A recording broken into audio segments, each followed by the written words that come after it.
இன்று மற்ற மாநிலங்களும் அதை பின்பற்றுகின்றன. தேர்தலுக்கு சொல்றது மட்டுமல்ல, ஆந்திரா, கர்நாடகா எல்லாமே என்ன பண்றாங்க, நாம செஞ்சிருக்கிற அந்த 1000 ரூபாய் எல்லா மாநிலத்தையும் அவங்க கேட்கறாங்க. தமிழ்நாட்டில் கொடுக்குறாங்க, எங்களுக்கு கொடுங்கன்னு கேட்கறதுனால எல்லாருக்கும் கொடுக்குறேன்னு சொல்லிட்டாங்க. நம்ம தான் இலவச பேருந்தா இருந்தாலும். ஆக இதுதான் திராவிட மாடல் ஆட்சி.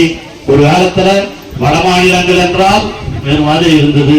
இன்று நம்முடைய மாநிலத்தை பார்த்துதான் வட மாநிலங்கள் கூட இன்னும் கொஞ்ச நாள்ல பாருங்க, அங்கேயும் திராவிட மாடல் ஆட்சி வளரும்.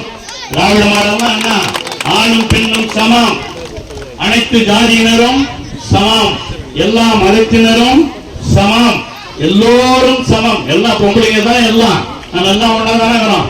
அதே மாதிரி ஆம்பளைங்க ஒன்னாதானே இருக்கிறோம். ஆண் பெண் அதுதான் நம்ம கொஞ்சம் வித்தியாசம் இருக்கும். எல்லாம் மீது எல்லாரும் ஒண்ணுதானே. அந்த ஒன்று என்ற உணர்வை உருவாக்க வேண்டும் என்பதுதான் பெரியார், அண்ணா, கலைஞர் சொன்னது.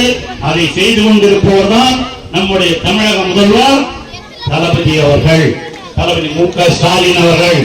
ஆகவே வந்திருக்கிற சகோதரிகளே, நீங்கள் எல்லாம் என்றென்றும் அவருடைய உணர்வை அதைத்தான்